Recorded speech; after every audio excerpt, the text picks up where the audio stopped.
Hi everybody! Last week I showed you the process of making my backgrounds for my personal commandment cards. Today I'm showing the next couple stages in creating these cards. These are my supplies. I have my corner rounder and my backgrounds, and I have Distress Oxide ink and Distress ink in black soot and ground espresso, and I later added faded jeans. And then I have this big pile of stencils that I'm using. I am starting by rounding my corners. Once that is finished, I'm going to ink the edges of the cards using the Distress inks and a blending tool.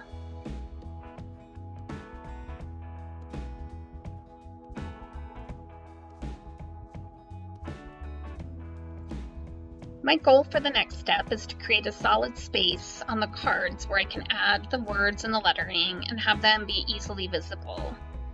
If you're curious about what personal commandments are, I will link in the notes to Gretchen Rubin's blog post about these. In short, she defines them as overarching principles by which I try to live my life. I use these reminder cards to help me focus on what matters to me. Every week I pull out a different card and post it somewhere I can see it throughout the day. This process helps me cultivate practices and actions that are in line with my values. I'm using Craft Black Acrylic Paint here, a cheap brand, and Liquitex Student Grade White Paint. I love working with acrylic paint when I do mixed media projects because acrylic is so versatile and so easy to use and quick drying. If you like mixed media projects like this, please click the subscribe button so you can see future mixed media projects that I create.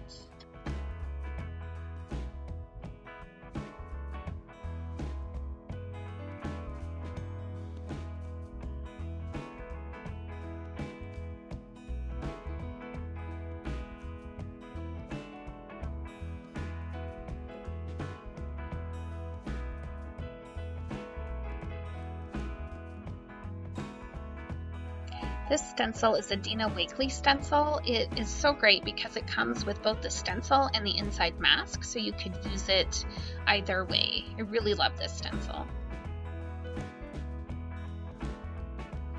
For the lettering, I made myself sit down and brainstorm 4 or 5 ideas for each phrase, which got me to consider different formats and strategies that would work with different shapes of the cards. This worked well for me once I sat down to letter on the cards. I would choose a card, pick a lettering design that worked with the card, and then would sketch it out in pencil first. I do use a T-ruler to add lines because my writing tends to slant.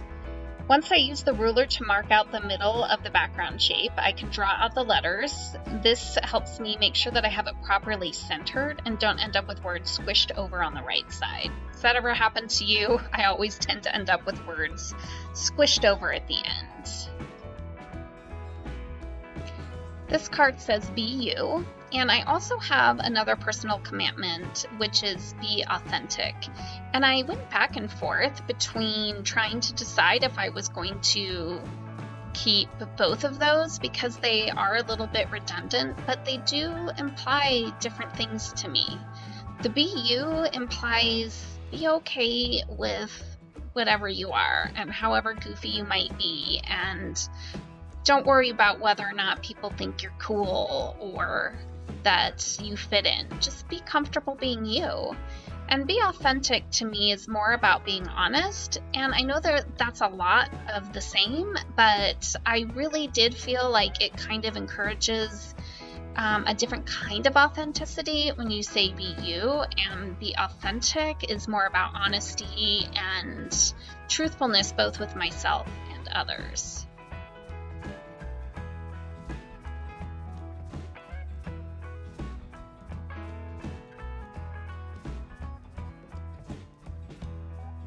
I'm not going to be showing you every card, and I'm not showing you every step of every card, but I thought it might be good to see the process for some of them. I like to do a little bit of doodling on the cards just here and there, which just gives it a little bit more life and a little bit more pizzazz. This black pen is the Tombow Fudenosuke brush pen. It comes in a pack of 2. The tip is not a real brush, it's more of a soft felt nib, but it works great and the black is super crisp.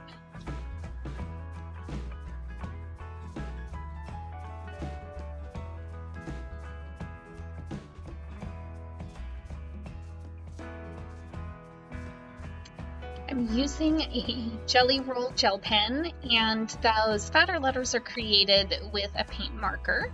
I reviewed these paint markers in one of my earlier videos, and I'll be sure to link to that in the notes.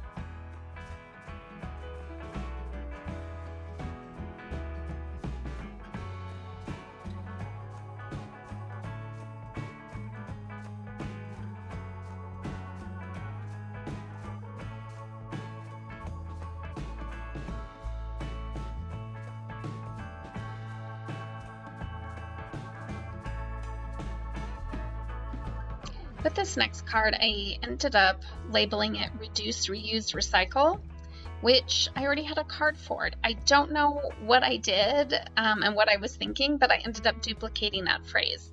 So in next week's video, I'm going to show how I fixed that and changed it to a different saying.